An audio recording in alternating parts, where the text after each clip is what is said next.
Ito ang latest weather update.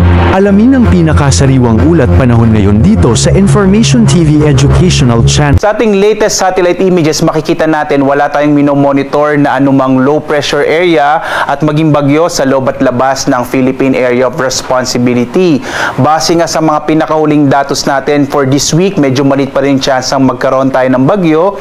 Pero ang shear line o ito yung banggaan ng malamig na hanging amihan at mainit na easterlies ay magdadala pa rin ng maulap na kalangitan na may mga pag-ulan partikular na makikita nitong mga kaulapan sa may bahagi ng Bicol Region, Eastern Visayas, sa Mimaropa at lalawigan ng Quezon. Mag-ingat sa mga potensyal na mga biglaang pagbaha at pagguho ng lupa sa mga nabanggit na lugar na naapektuhan ng shear line, habang northeast monsoon o hanging amihan ay magdadala pa rin ng maulap na kalangitan na may mahinang pag-ulan partikular na sa bahagi ng Cagayan Valley Region, Cordillera, Aurora, gayon din sa bahagi ng Bulacan, nalalabing bahagi ng Calabarzon, yung Cavite, Laguna, Batangas at Rizal at sa Metro Manila. So inasa natin ngayong araw dito sa Kamaynilaan na malaki yung tsansa ng mga mahihinang pag-ulan at maulap na kalangitan. Samantala sa mga kababayan natin sa bahagi ng Mindanao, makikita nyo itong mga kaulapan na ito dulot ng easterlies at magdadala ito ng malaking tsansa ng mga pag-ulan sa bahagi naman ng Caraga Region at sa may bahagi ng Davao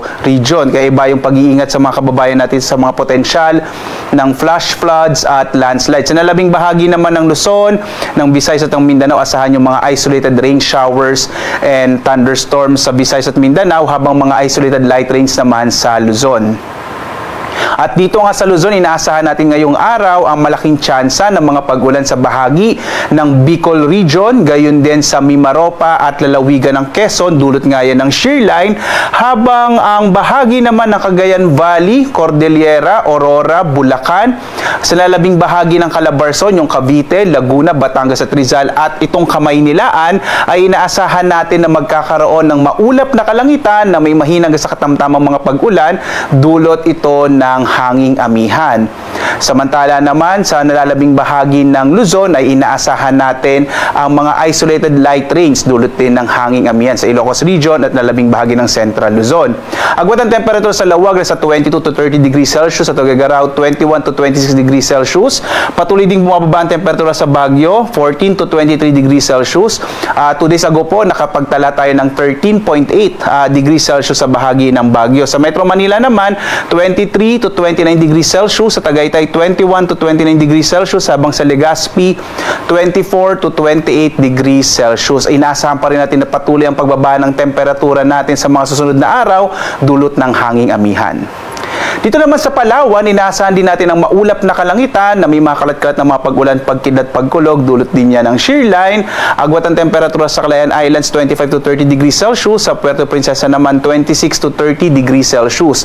Magiging maulan pa rin sa malaking bahagi ng Eastern Visayas dulot ng shear line, habang sa labing bahagi ng Kabisayaan mga isolated rain showers and thunderstorms yung mararanasan. Agwat ang temperatura sa Iloilo 25 to 30 degrees Celsius, sa Cebu 25 to 30 degrees Celsius, sa Tacloban 25 to 30 degrees Celsius.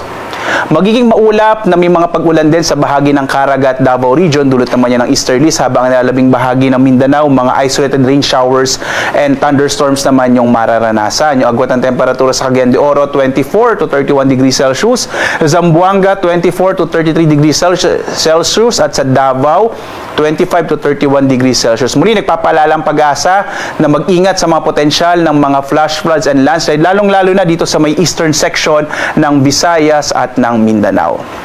Bukas nga, inaasahan pa rin natin ang tuloy-tuloy ng mga pag-ulan sa bahagi ng Bicol Region at sa Quezon Province. Kaya mag-ingat again sa mga posibilidad ng landslides and flash floods, habang pagdating ng araw ng Miyerkules, magiging maulan pa rin sa bahagi ng Quezon Province. At posible namang mabawasan yung mga pag-ulan sa Bicol Region pagdating ng araw ng Miyerkules hanggang Huwebes.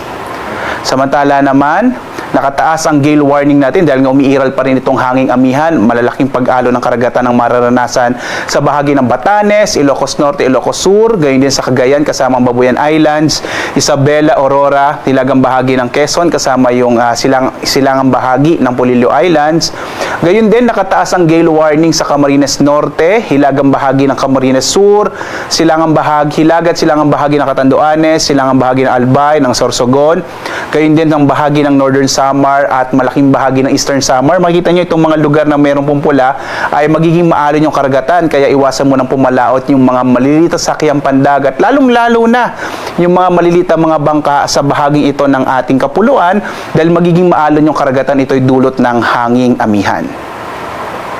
Samantala naman, ang araw natin ay sisikat mamayang 6:25 na umaga at lulubog, ganap na 5:45 ng gabi.